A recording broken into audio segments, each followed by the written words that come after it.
इसको नई ऊंचाई पर ले जाने का प्रयास भी कर रहे हैं। चाहे वो हमारा किसान हो, हमारा जवान हो, हमारे नौजवानों का हौसला हो, हमारी माताओं बहनों का योगदान हो। देखिए, इन्होंने इस स्पीच में कितने लोगों का नाम लिया? 5 लोगों का नाम लिया। एक किसान, एक जवान, एक नौजवान, एक माता और बहनें। अब आप ये बताइए, इलेक्शन के दौरान माता बहनों को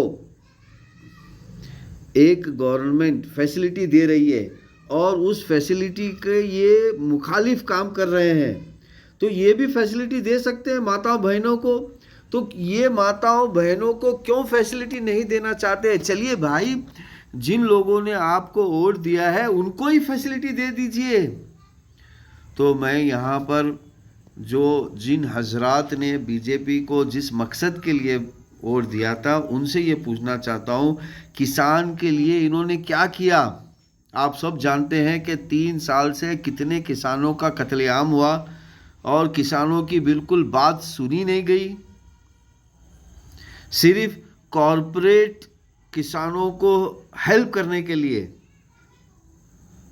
सिर्फ कॉरपोरेट किसानों को हेल्प करने के लिए। हर इंडस्ट्री में आज़ादी है तो किसान की इंडस्ट्री में आज़ादी क्यों नहीं है? अच्छा, फिर मिलिट्री के साथ क्या हुआ? आप सब जानते हैं मिलिट्री के साथ क्या हुआ। गवर्नमेंट इतनी फैसिलिटी देती है मिलिट्री को, वो सारे निकाले गए। मिलिट्री के तकरीबन 50% डिपार्टमेंट प्राइवेटाइज किया गया।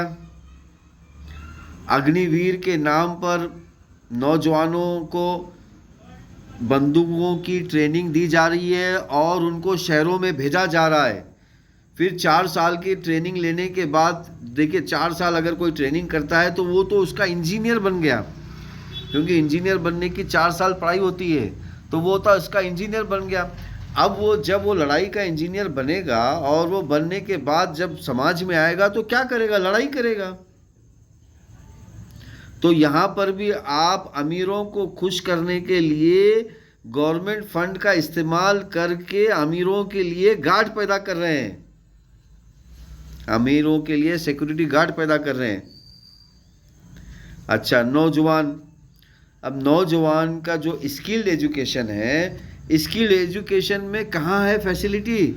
आप स्किल्ड एजुकेशन फ्री क्यों नहीं करते?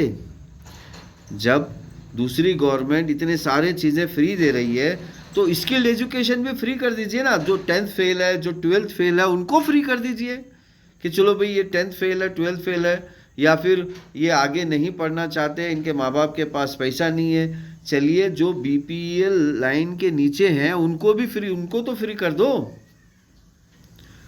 तो यहाँ पर मैं उन वोट देने वाले लोगों से ये पूछना चाहता हूँ कि भैया आपने किस मकसद के लिए वोट दिया है? चलिए हमें नहीं तो नहीं, जिन लोगों ने वोट दिया है उनको तो आप फैसिलिटी दे दो। आप नौजवानों को कर्जा देते हैं, वो भी सूद के साथ।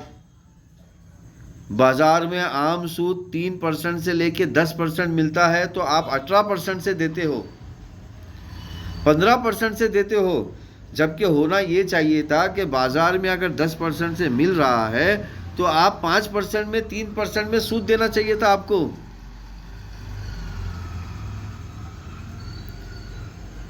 तो यहाँ पर